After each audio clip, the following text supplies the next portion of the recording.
Get your hands on stylish t-shirts, hoodies, and more at wearbuff.com. That's wearbuff.com. And make sure to use the promo code TWB at checkout for 20% off your first order. Stay Buffalo proud with Wear Buff. Another playoff run ends at the hands of the Kansas City Chiefs. This week on the Wandering Buffalo podcast. You're now listening to the Wandering Buffalo podcast with your host, Justin Goddard.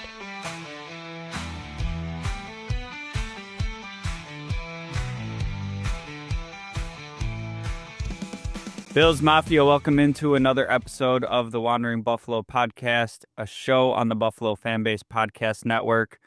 My name is Justin, and I am your host, and we got a sad episode today. And obviously, if you're listening to this, you are well aware that the Bills season ends again at the hands of the Kansas City Chiefs.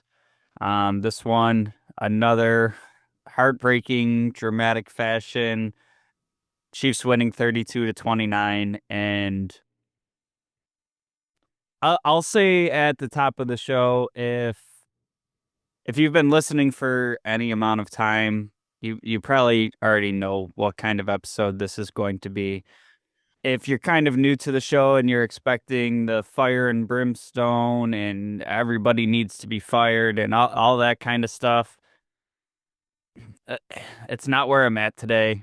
Kind of just more subdued, more sad that it's over, but like while being proud of the team and what they were able to accomplish this year.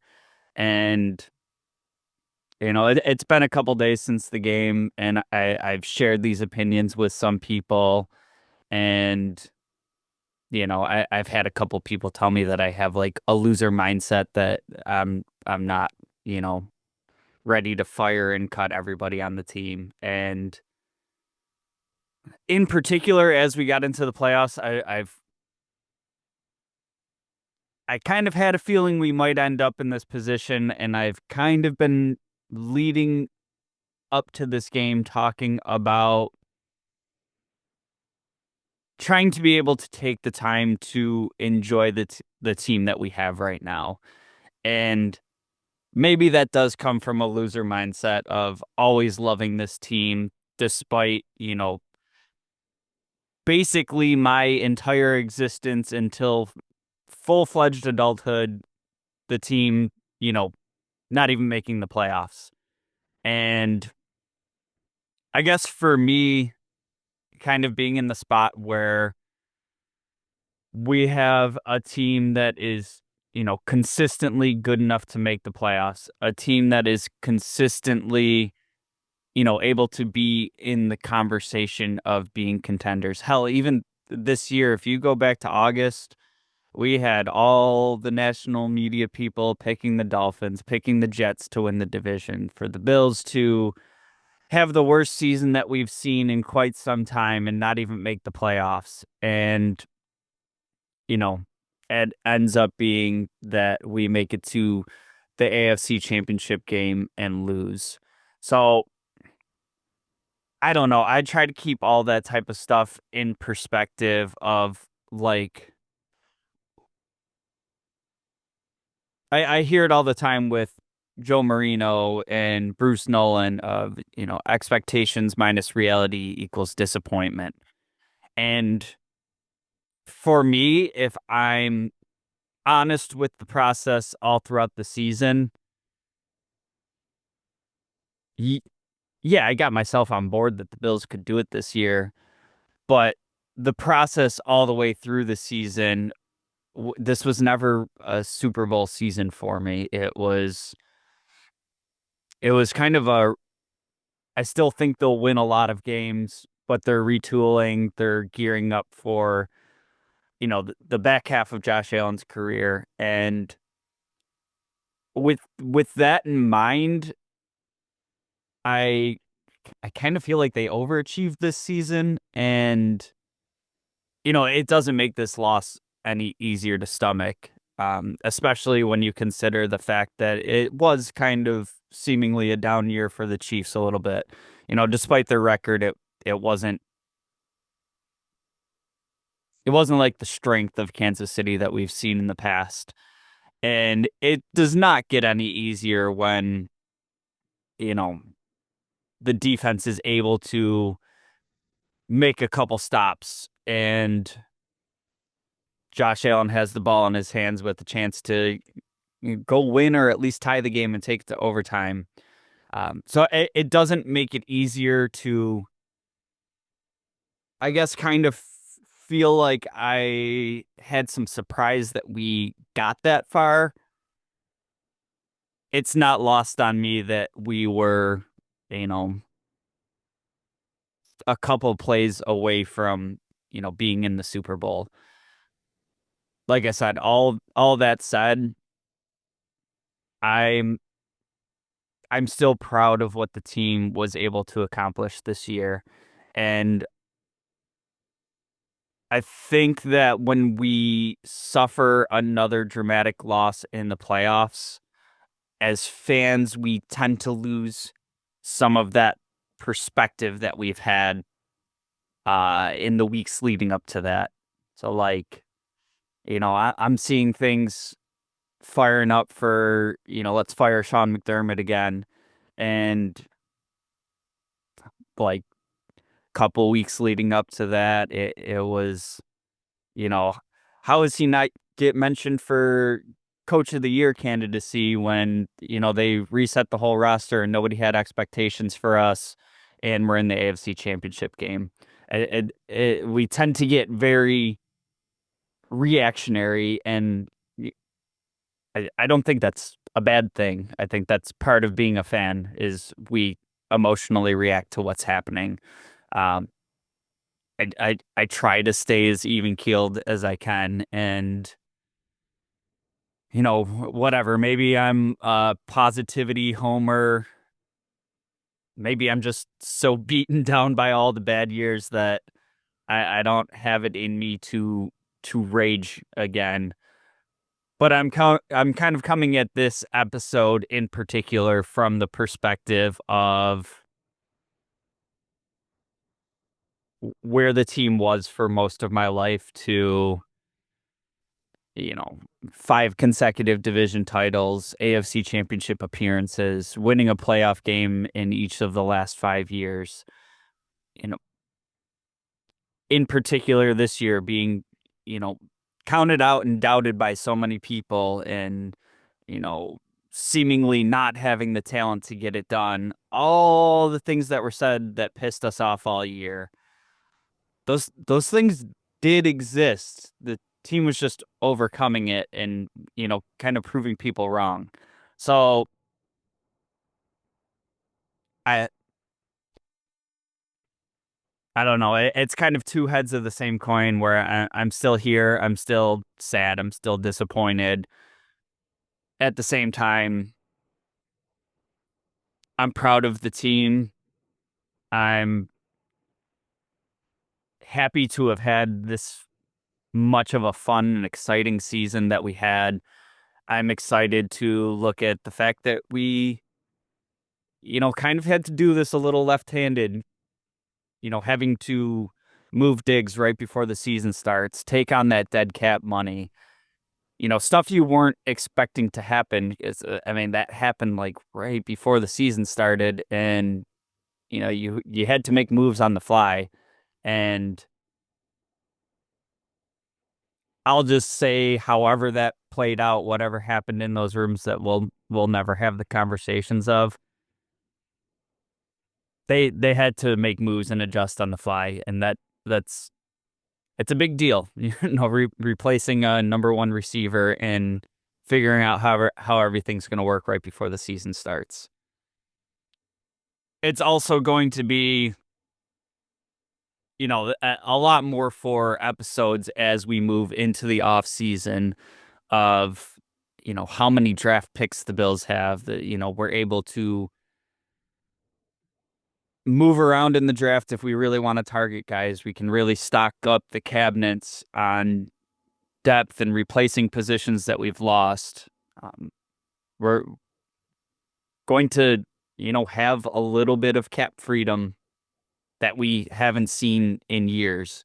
Now, I guess that's for better or for worse because this game leaves me feeling like defensive line in particular is a spot that we're still coming up short, and it hasn't been lack of effort.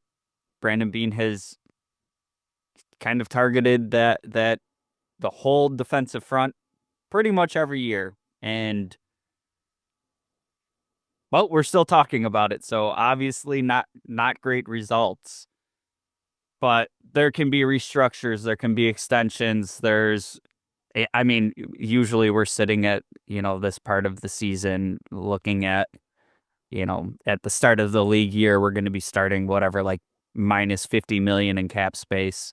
And it's just not going to be the case this year. There's some flexibility, there's some room to make some to make some money appear. So we'll get into all that as we get into the off season. It's still a little too fresh for me to to be diving right into, next year, but there is room for hope going forward. It's always hard to see, right at this time of the year, but it'll exist. We'll be back. Looking at the game in particular, I don't want to do like a full breakdown as we usually do. It's We've all watched the game more than one time at this point, I think. Um, for me, one of the biggest things was the beginning of the game. It kind of looked like the moment was too big for the Bills. And in particular, Josh Allen really had to settle into this game. He didn't look like himself. The first drive, we're talking about like a team that has had like historic ball security efficiency, and the first drive, 3 and out. Josh Allen throws two very interceptable balls. We had, him fumbling a routine shotgun snap. There was a lot of messiness early. Defense, you know, couldn't stop anything. And I have to give some credit to the coaching staff here because it was looking pretty bad by halftime. The Bills do get the touchdown before half to make it a little bit more interesting, but it wasn't going well in the first half. And, coming out in the second half, Bills were able to kind of clamp down on defense. They got some key stops to give the offense a chance. When you're playing Kansas City, you're gonna have some battling of the officials going on. Again, it's something we can do a whole podcast on, but it's also something I talk about a lot on this show of until something changes, we just have to acknowledge that officiating is bad in the NFL, and you have to do enough as a team to be able to overcome that.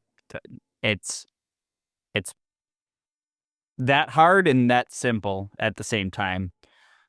The big one for me is, the 4th and 1 tush push of, one ref is coming in to spot it as a first down.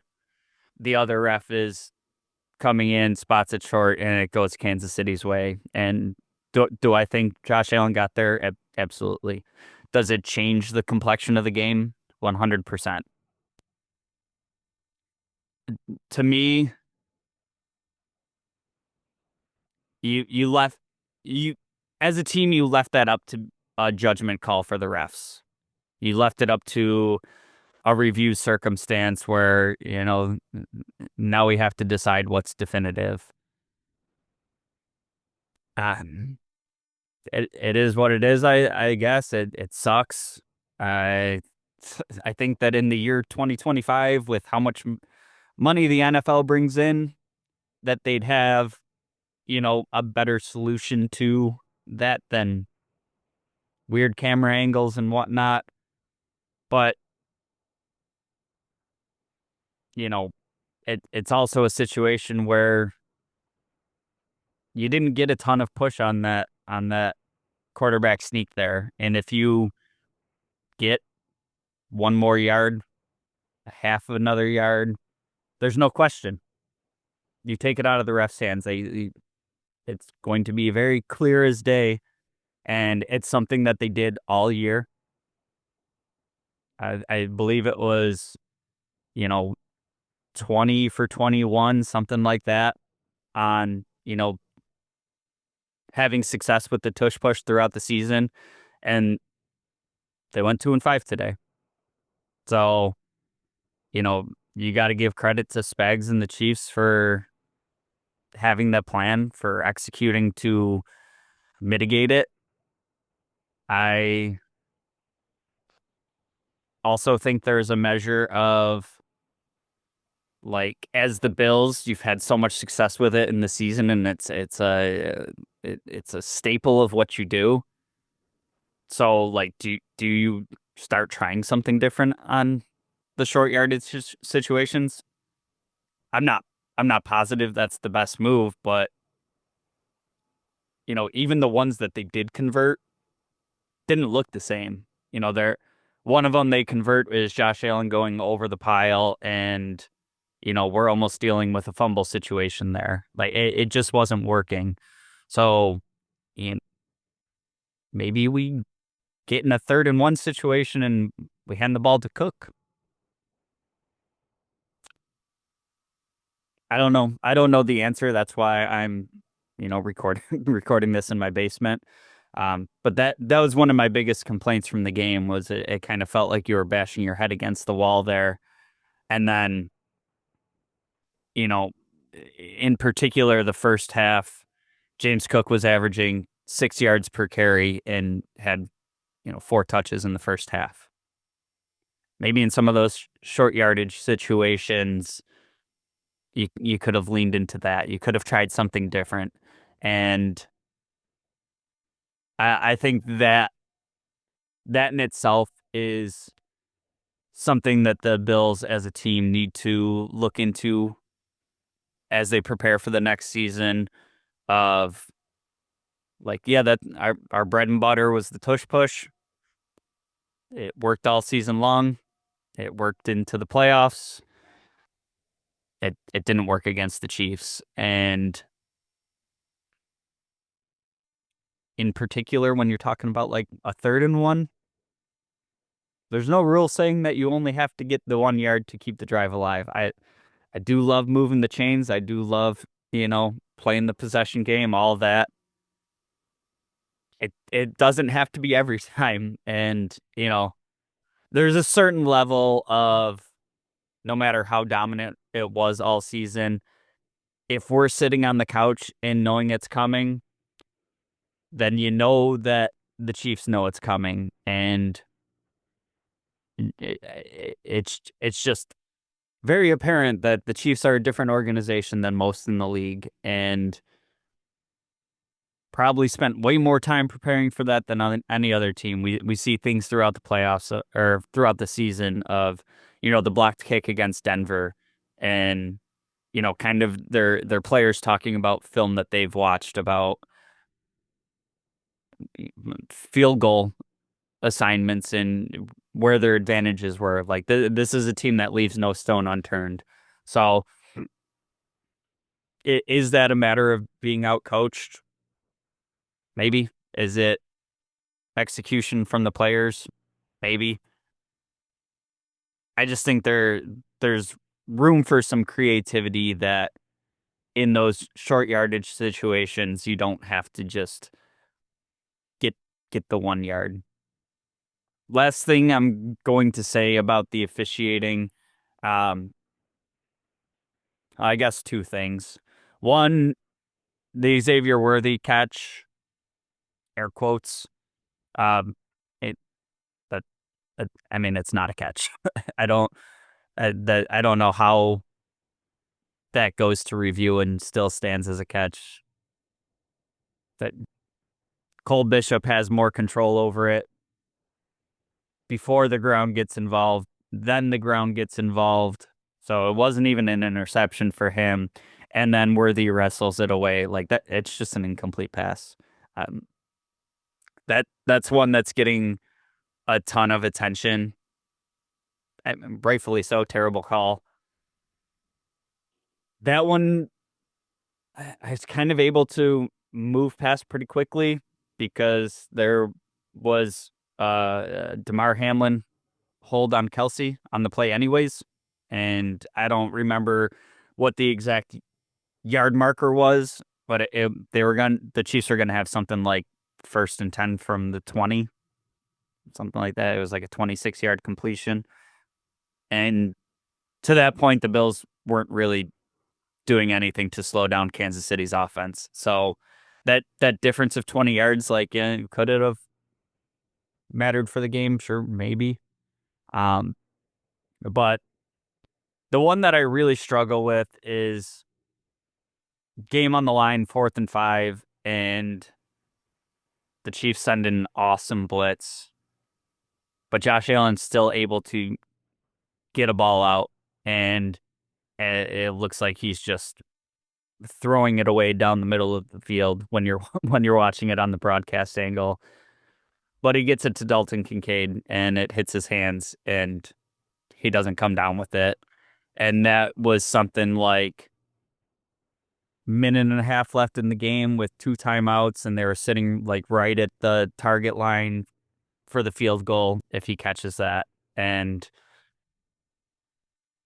not only is it one that you have to have in that moment, really tough moment for Dalton Kincaid, but what was interesting on that play is there was a flag down, and it just sort of got picked up, and there was no explanation for it. There was no conversation about it. And this is when I can get into the conspiracies a little bit here.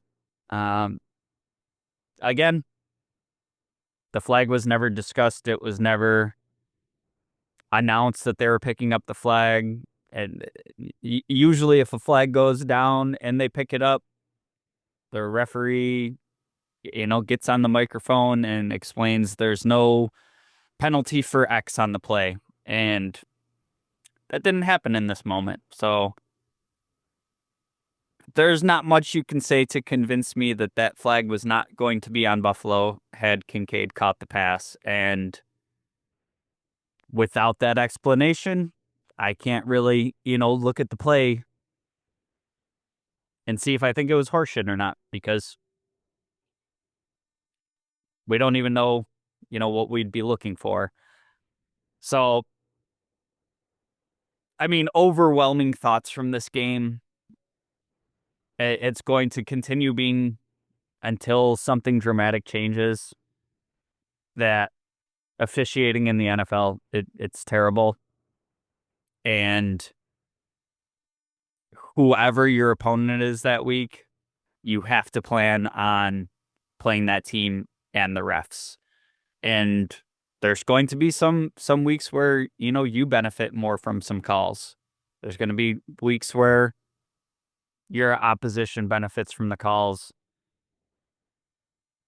But all that said, whatever bad officiating there was, I'm not even getting into, like the punt return where there was 3 holds and a block in the back.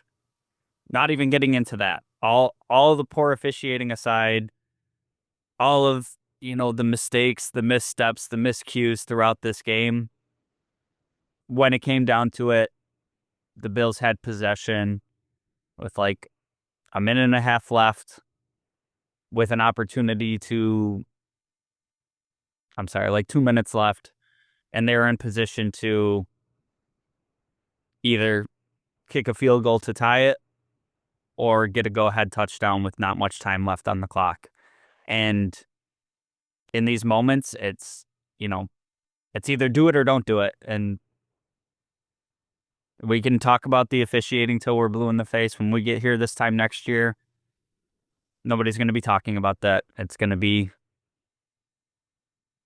can the Bills overcome the Chiefs in the playoffs? Because we're likely headed back to a very similar situation.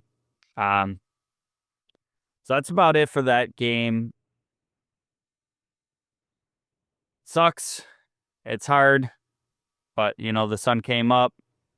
Life continues. And the podcast will still be here for you. So we're going to be, kind of breaking down some stuff from throughout the season. We go year round here, so there's going to be free agency talk, draft talk, contracts, all that fun stuff coming up as we kind of try to lick our wounds and retool and come back even stronger next year.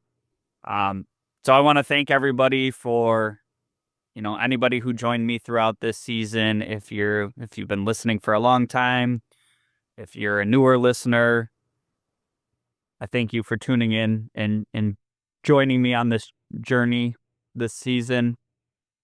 Make sure you're subscribed, stick around into the off season. It kind of gets a little wonky with scheduling as, news comes out in weird ways. So just want to make sure you're locked in, subscribe so you don't miss any episodes.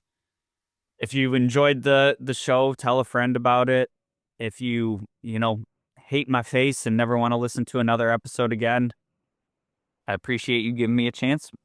Check out Buffalo Fanbase. We got all kinds of different podcasts. If you didn't like this one, but you want some Bills news and thoughts, there's a show on the network for you, so check that out. Make sure you're checking out the website, wanderingbuff.com. I've been talking about it for a few weeks, but we've added Mike as one of our writers, and he's putting out weekly articles. Jake's got some new stuff coming out. We're going to be doing, we got the merch up. So make sure you're checking everything out. That's going to do it for this episode and, unfortunately, this season. Until next time, and as always, go Bills.